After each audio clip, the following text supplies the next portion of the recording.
All right, so now I was able to place that the ark had been used to open the Red Sea and then open the Jordan, and then later it's used to make the walls of Jericho fall, and then eventually is placed in the Temple of Solomon in the Holy of Holies, and is actually the center worship of all of these Israelites. Today, the rock on which the ark used to be in the middle of the Temple of Solomon is under the dome of the rock in Jerusalem, which is controlled by Islamic tradition. So the Islamic tradition actually are controlling and consider that place a very holy place, because it said that that Muhammad ascended from that central place in the Temple of Solomon. So now you've got Islamic tradition and Hebraic tradition crossing over at the Ark of the Covenant. And these people have been fighting for so long. And so I continued to study, and something opened up. There's a whole set of information that opened up that we are not going to be able to go through tonight. We're going to go through some, but that leads from the Egyptian to the Hebrews to the Muslim to the Templars to the Middle Age to modern age to America, and right to the $1 bill. And that set of knowledge has been leading and powering our governments for a very long time. I think there is much more to what's going on that has to do with the search for this power. Eventually, I came across these things. They're called the Copper Scrolls.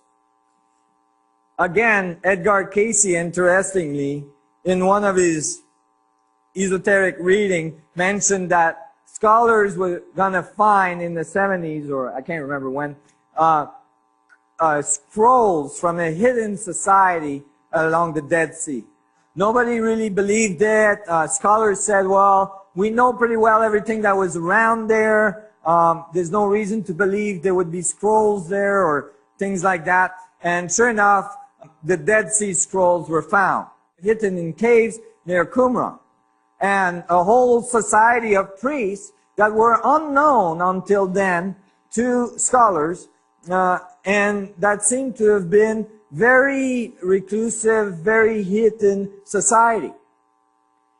In those Dead Sea Scrolls that were found in those caves, there is one set of scroll that was completely different than the other ones. Why? Because they were written on copper, not on typical hides or papyrus or anything like that.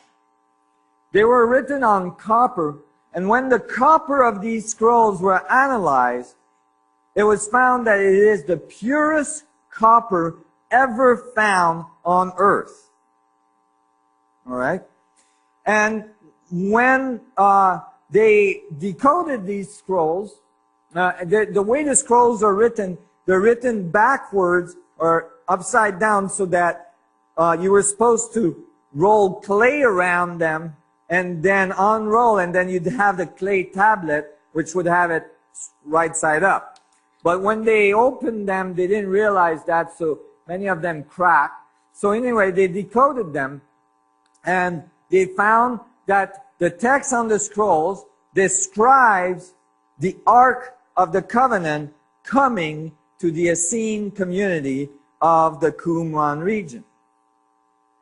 The Essene that wrote these scrolls say to have had possession of the Ark of the Covenant.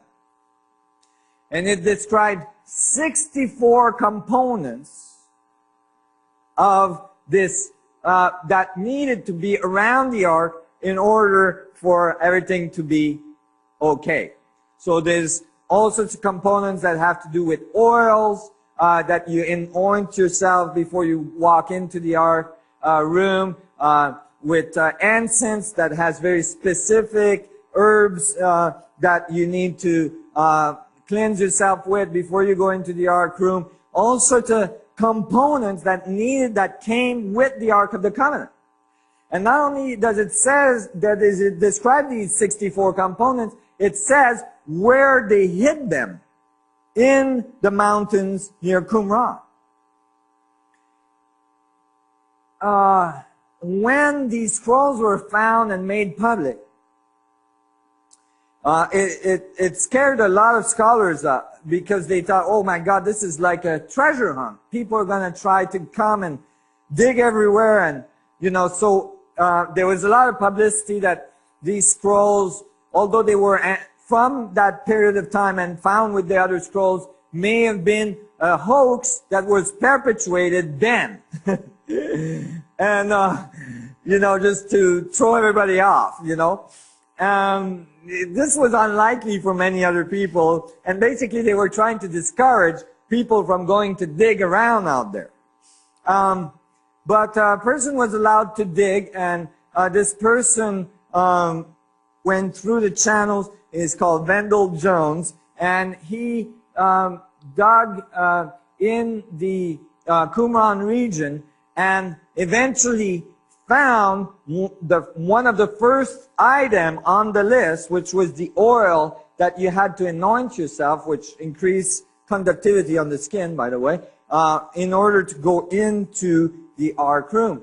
And Wendell eventually found a second item as well, based on the description that he was reading from these scrolls, and going into using the clues and finding them in the Qumran region. So let's take a look.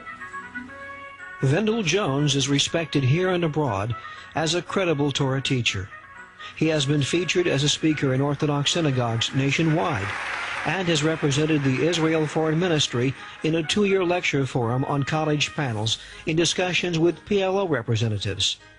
Wendell was contracted by the Israeli government to write for their academic courses for tour guides at Hebrew University. In 1952, Wendell came across a news story that was to change his life. It was the account of the discovery of the Copper Scrolls. He was plagued by the realization that there were many anti-Jewish statements in the Gospels, and some were, as the marginal notes stated, omitted in more ancient manuscripts. Did not surrender to be a preacher. I felt like I wanted to approach the Bible scientifically. It is so fitting that the Shemen Afar Shimon should be the first item found from the days of the temple. When the pilgrims were ascending to Jerusalem, before they were in view of the Holy Temple, they would smell the fragrance of the Shemen Afar Shimon.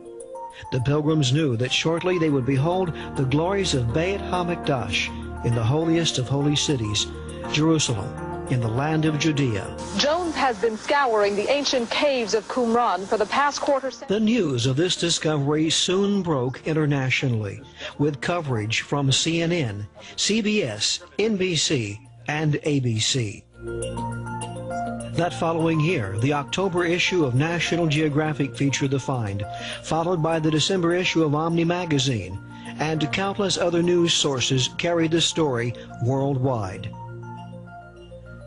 In the spring of 1992, the authenticity of the Copper Scroll was further enhanced with the discovery by Institute teams of a silo in the bedrock containing some reddish material, organic in nature.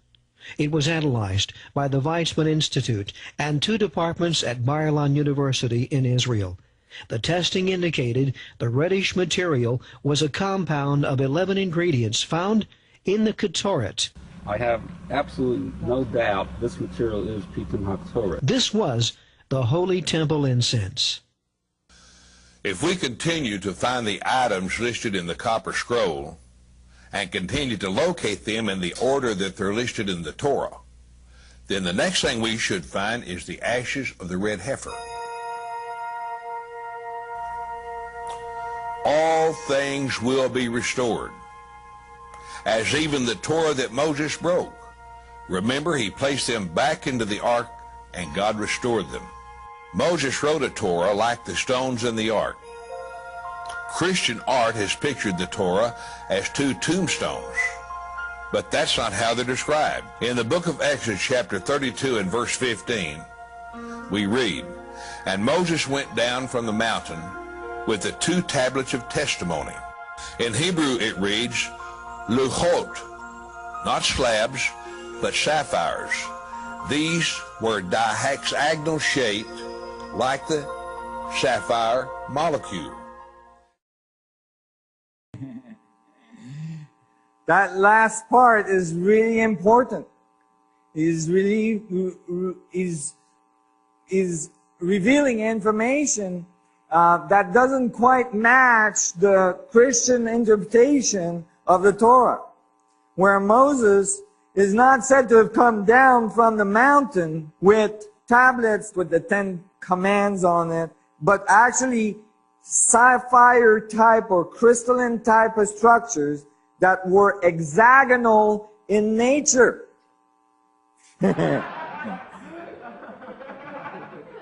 When a guy like me hears stuff like that,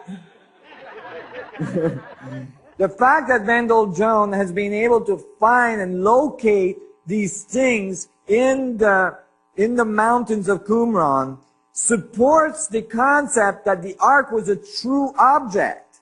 That this is not just some crazy story from an ancient book, but actually that this really happened. And that the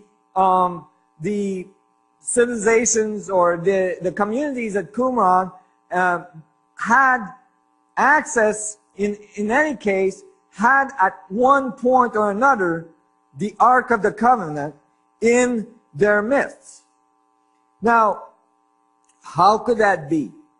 Well, it's found that, imagine that you had an object of extreme power in the center temple, and this might make you understand a little more why all these wars have been raging in that section of the world for so long.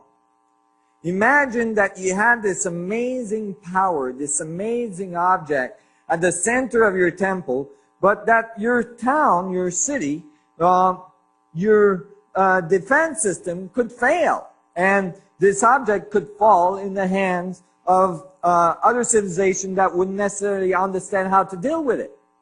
You would have, I'm sure, an exit plan, a B plan.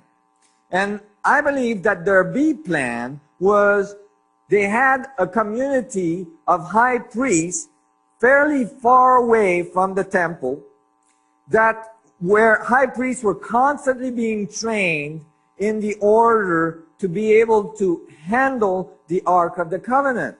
So that if anything happened at the temple, the Ark would be swiftly taken out through underground tunnels, and many of them have been found now, that would bring them out of the city and bring it to their temple, to their place, so that they could handle it there and keep it safe. And that might be why no writing about that community was found by scholars for a very long time.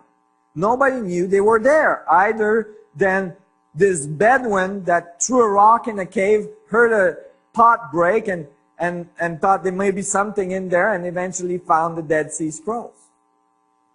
Of these Israelites. Today, the rock on which the ark used to be in the middle of the Temple of Solomon is under the Dome of the Rock in Jerusalem, which is controlled by Islamic tradition. So the Islamic tradition actually